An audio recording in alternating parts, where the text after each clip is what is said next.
رسول كريم أما بعد فأعوذ بالله من الشيطان الرجيم بسم الله الرحمن الرحیم.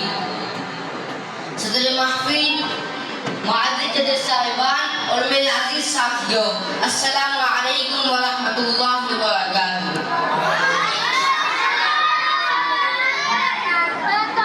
وطن صرف مٹی کا نام نہیں ہوتا بلکہ وطن ایک نظریہ، ایک شناخت، ایک امانت اور ایک ذمہ داری کا نام ہوتا ہے. آج میں آپ کے سامنے اس موضوع پر اظہار خیال کرنے کی سعادت حاصل کر رہا ہوں. وہ موضوع ہے پاکستان اور ہماری ذمہ داریاں. محترم سامعین، پاکستان کا قیام تاریخ کا ایک عظیم معجزہ تھا. یہ صرف جغرافیہ کی تبدیلی نہیں بلکہ ایسے خواب کی تعبیر تھی جس کے لیے لاکھوں مسلمانوں نے اپنی جانیں قربان کی، اپنے گھر بار چھوڑ دیے اور ہر قربانی کو خندہ پیشانی سے قبول کیا. آج ہم آزاد فضا میں سانس لے رہے ہیں تو یہ آزادی ہمیں مفت میں نہیں ملی بلکہ یہ آزادی شہیدوں کے لہو سے جی گئی ہے. لیکن اب سوال یہی ہے کہ آزادی صرف حقوق کا نام ہے، ہرگز نہیں. آزادی کا دوسرا نام ذمہ داری ہے.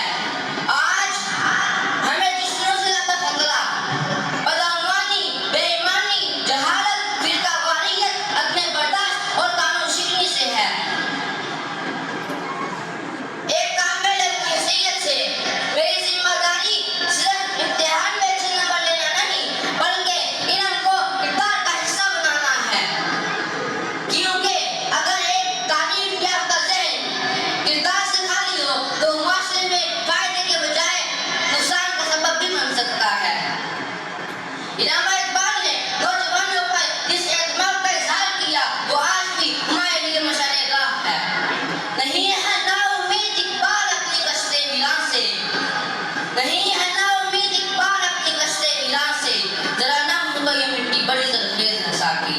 یہ شعر ہمیں یہ بتاتا ہے کہ پاکستان کی مٹی لاکھوں صلاحیتوں سے مالا مال ہے. شرط صرف یہ ہے کہ ہم ایمانداری، دیانتداری اور اخلاص کو اپنا شعار بنائیں.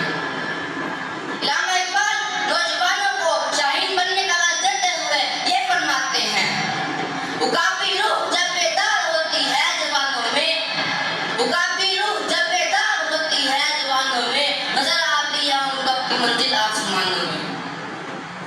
یعنی باہمت نوجوان کبھی چھوٹے خواب نہیں دیکھتے، وہ اپنی ہمت سے قوموں کی تقدیر بدل دیتے ہیں.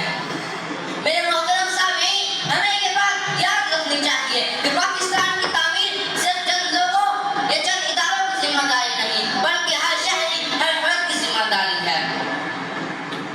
اگر ایک استاد اخلاص سے پڑھائے، اگر ایک ڈاکٹر دیانتداری سے علاج کرے، اگر ایک انجینئر دیانتداری سے تعمیر کرے، اگر ایک جج آئین اور قرآن و سنت کے مطابق انصاف کرے، اگر ایک تاجر دیانتداری سے کاروبار کرے اور اگر ایک سیاستدان ذمہ داری کے مطابق فیصلے انجام دے اور اگر ایک فوجی اپنے ہدف کے مطابق سرحدوں کی حفاظت کرے تو یقیناً پاکستان کا مستقبل روشن ہوگا. قائد اعظم محمد علی جناح نے فرمایا تھا کہ کام کر اور صرف کام، اور ان کا صدر اصول یہ تھا کہ ایمان، اتحاد اور تنظیم.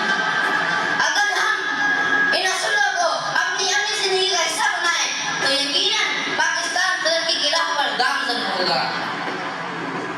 آج ہمیں یہ عہد کرنا ہوگا کہ وطن کی عزت کو اپنی عزت سمجھیں گے، قومی املاک کی حفاظت کریں گے، ماحول کو صاف ستھرا رکھیں گے، سوشل میڈیا پر اپنی ذمہ داری کا اظہار کریں گے اور اپنی صلاحیتوں کو پاکستان کے لیے وقف کریں گے. میں اپنی گفتگو علامہ اقبال کے ان لازوال اشعار پر